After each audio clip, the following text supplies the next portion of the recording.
Riri, I can't help you if you end up dead or in jail. All right, let's go. Hey, black people.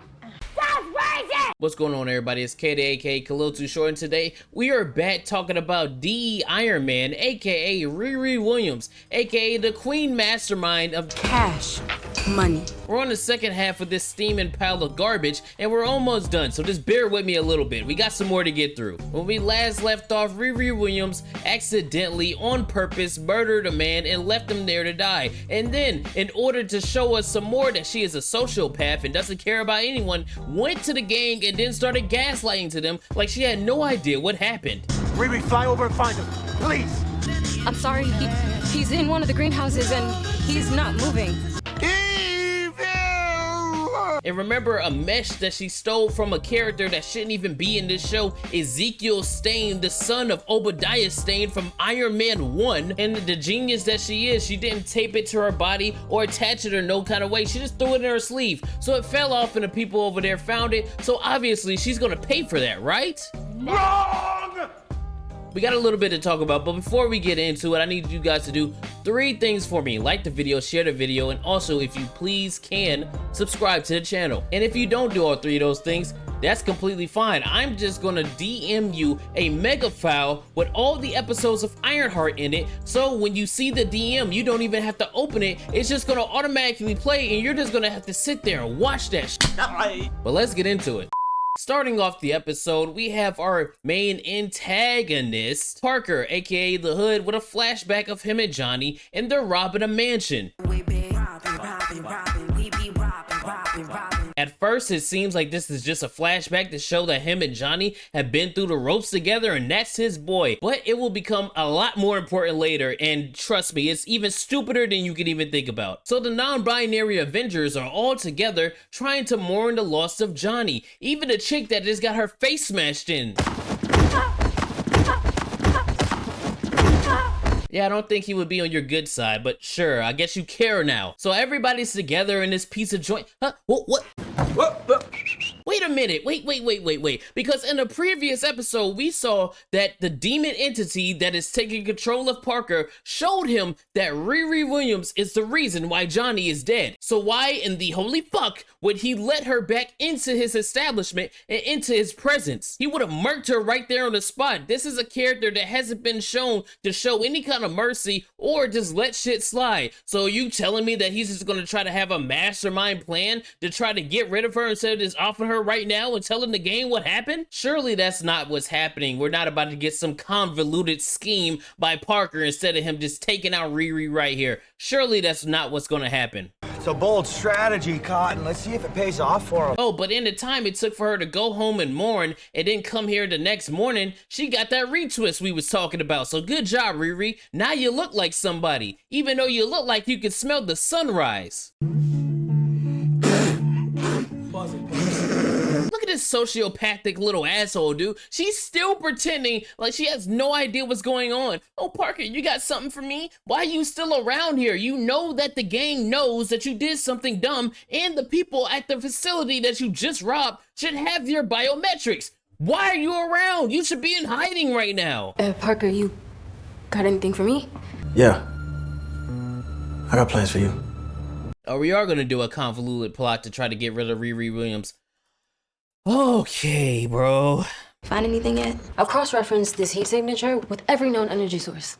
Wakandan, Kree, Stark, Pym. I got nothing. Remember, throughout this entire series, they keep reminding us that Riri Williams is a genius, but her smart dumbass cannot figure out that the power that she sees inside this hood is not actual power, it's demonic magic bullshit. Look at Parker. There's no way that you cannot understand this. Stop telling me that the character I'm looking at is supposed to be smart when everything she does is fucking retarded. I came to see if you need to come clean. Come clean about what? You need anything clean? I'm on my way to the laundromat. Oh, right, nah, I'm good. Are we really about to do this joke? I haven't even talked about your dead coworker. You know about that? The police told us when they were here. Right.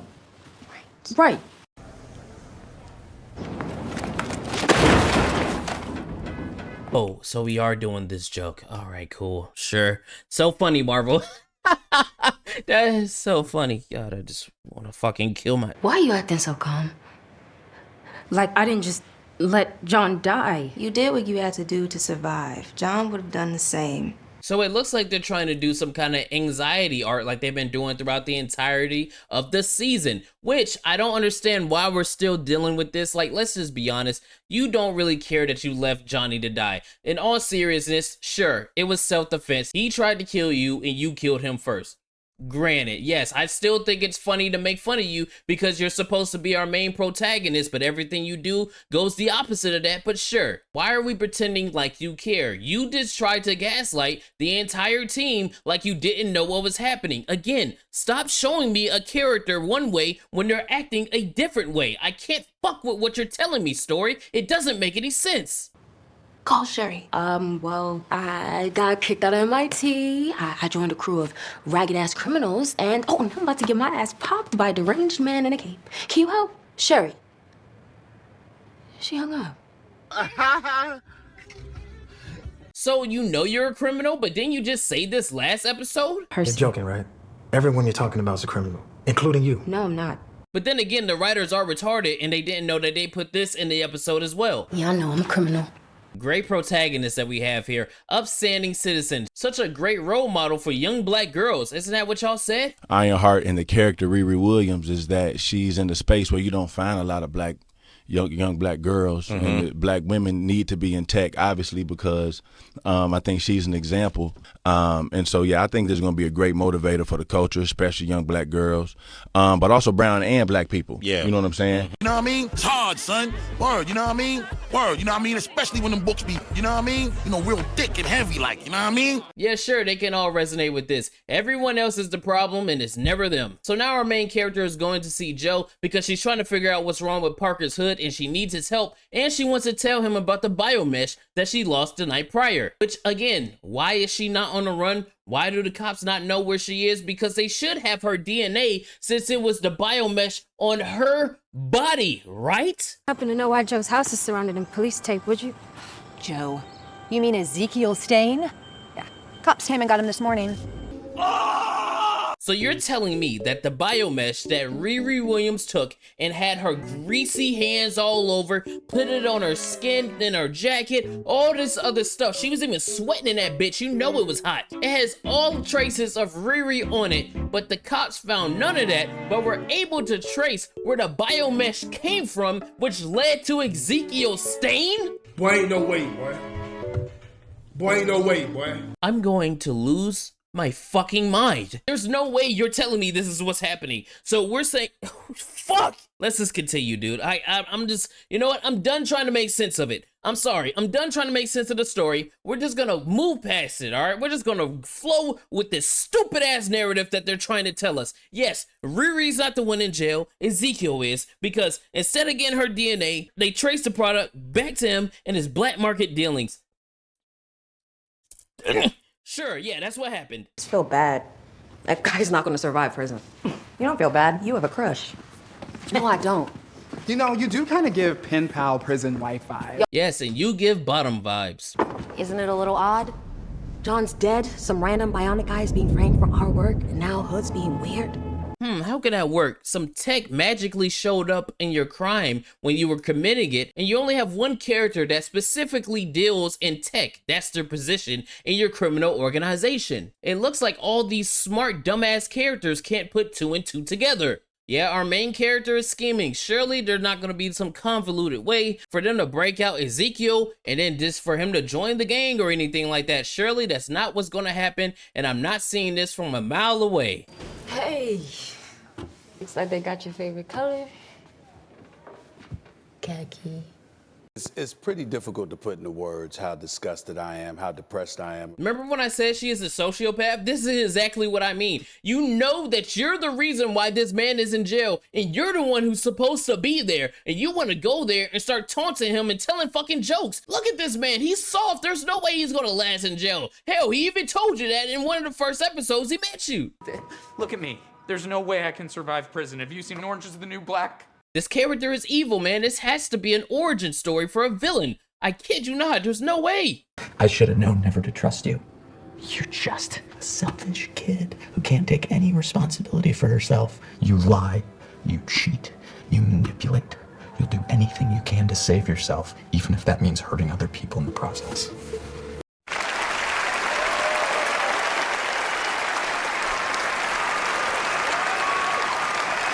Every single time a character tells Riri about her ass, I get so giddy because I'm like, yes, that's exactly who this fucking character is. Nobody should be her friend. Nobody should like her. She's a little asshole. And to show that Riri honestly doesn't care what anybody thinks, she never takes it to heart. She never says anything or acknowledges it. She just walks the fuck off every single time. So Riri is back at the hideout, acting like she still doesn't know what's happening, but obviously Parker does. And she walks up to the character named Clown, which I can't believe that's her name, and says this. Yo, it's a good thing Parker's getting that new tech specialist to help out.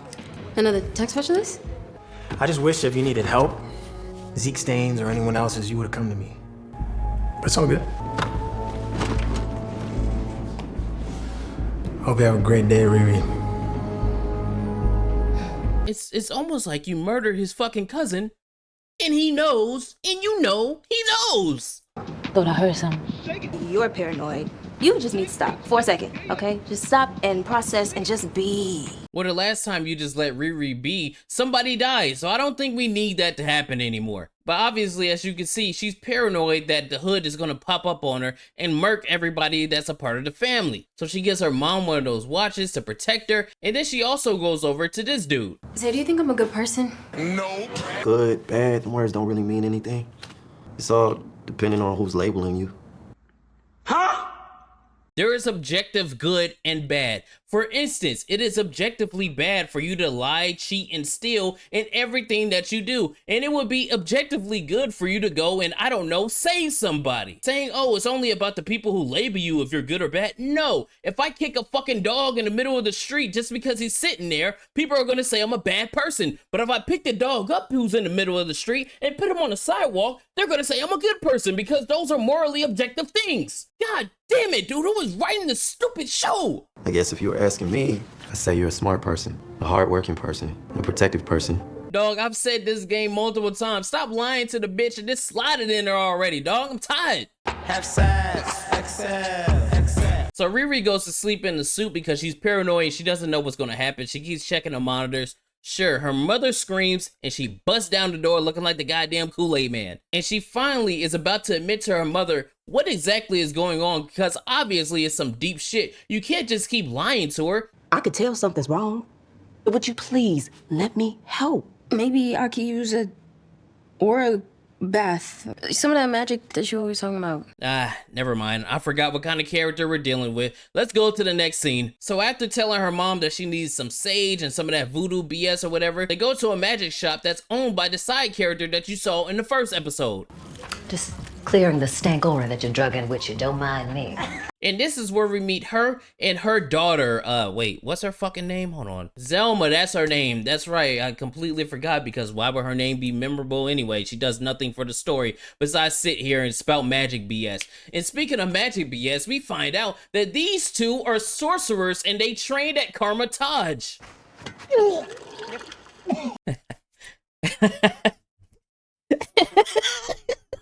Damn, I didn't know that Karma Taj was initiating DEI programs over there. This is insane. In all seriousness, they're magicians, so she immediately clocks. What did he say? God, I sound like one of those Melanie Mac words. I'm sorry. Let's start it over. They're magicians, so they obviously see that Riri has something in her pocket that is not of this world, and they go to the little dimension place and they start spouting out a bunch of hoodoo voodoo bullshit talking about the magic. And Riri asks what's going on, and this is how they respond. What are you doing now? I'm reading tea leaves. Wow, very intuitive if you ask me. Which also, wait a minute, I'm sorry, you're the best friend to this chick for years and you didn't know that she was a sorcerer and she was out of town over there at Karma Taj for years?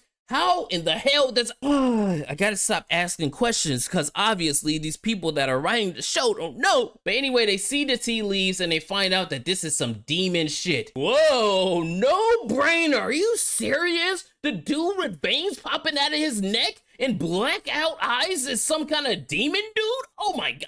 Who would have thought? And then the next thing that these genius magicians do is kick them right out instead of trying to figure out exactly what that is so that they can help their friends. So her mother confronts her about lying to her again and manipulating her in order for her to get exactly what she wants, which is to find out what's going on with the hood. And in classic Riri fashion, she turns it around on her mom and makes the mom the fucking victim. You manipulated me, acting like you needed some sage and crystals, and you smuggled something dangerous in my friend's shop behind my back. You trust me? What are you talking about? You can always go to Gary for help. Never me. And it's been 5 years since he died. This is why I don't tell you shit. Because you push me to deal with things the way that you want me to. And then if I don't, you make me talk about my dead stepdad. Okay, I am not you. And you actually can't take that. No, Riri, you imbecile. Your mother is just trying to help you grieve so that you can get over this and stop being a little asshole. This is what I mean, dude. Or how am I supposed to resonate with this character? It just doesn't work. Riri, you better not get in that suit. Or what?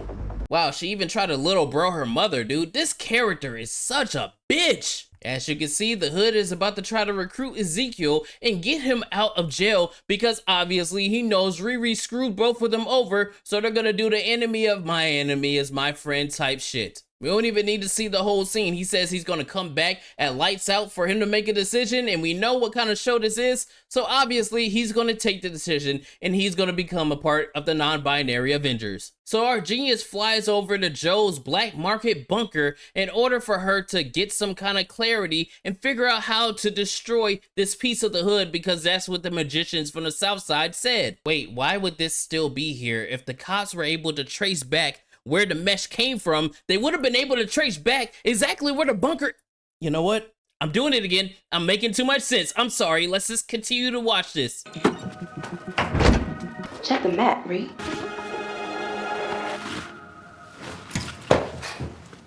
Of course, Joe has a spare key for his hideout.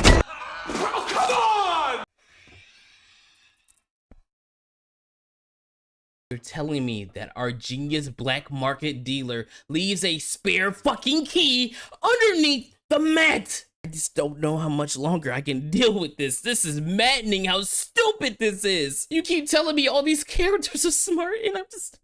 Oh my god. I'm done. Cut the show. Speaking of, they've clearly already established that the cape is not from this world. So what's the first thing that Riri does? She uses everything that is of this world to try to destroy it instead of, I don't know, going back to the magical side bitch that you met earlier and asking her how to destroy it. They did play some Erykah Badu during this part, so that did make me feel a little better because I do love me some Erykah. Boy, don't we all. So Riri figures out that she can't crack it and she flies off and starts having a panic attack. She even says this infamous line right here. I can't breathe. I won't make the joke. I'm not doing it. And as she's doing that, Parker and RuPaul's Drag Race stunt team pulls up to break out Ezekiel from jail. The AI flew off to try to get Riri some help, and the first thing she did is went to go get the dude. He sees his dead sister as an AI, and he reacts exactly how you're supposed to react. What do you think? That is horrifying.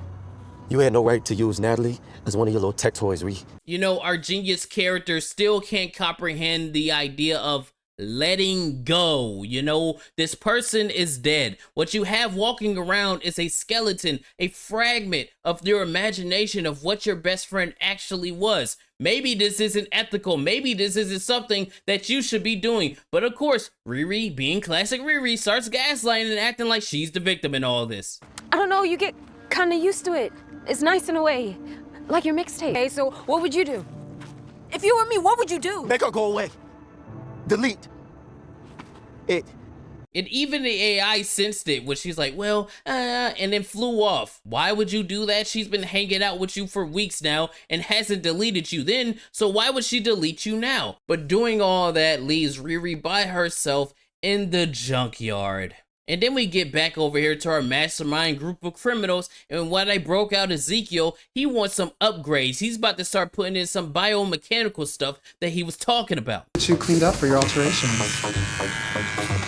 I can handle that. Gay. I'm sorry, if I'm going under and this dude is supposed to be operating on me, I don't want my eyes closed for a second. But they do a slick little thing. It's a blink if you miss it. They take out Ezekiel Stain's name and then they put in Parker's name and the admin, obviously showing that he's gonna try to take over this character in the future. But then the episode ends with Parker telling them that Riri killed Johnny and it's time to take her out. Please, take her out and then do me next so I can stop watching this bullshit. Like, I legitimately have fun editing these videos and, you know, having the conversations with y'all in the comments and all this other shit. But honestly, if this wasn't something that I was making a profession for me to do, I would not watch this bullshit, dude. It sucks. And obviously, I've seen the other 2 episodes, which I'm gonna record after this one. And here's a little hint. It sucks as well, especially the last episode. God. This, oh my, Jesus Christ. I can't even get my thoughts together. It's so dumb. So I'm gonna record that later. Y'all let me know what you think down below about this episode and this video. Give me some feedback, positive or negative. We can talk about everything down in the comments. Let me get some theories, all that good stuff. But until then, it's been your boy Kata. Y'all be well, be safe. Please go wash your face, brush your teeth, and behind them ears because you smell like earring backs. I will see you guys on the next one. Peace out, man. God, it's almost over. It's almost over.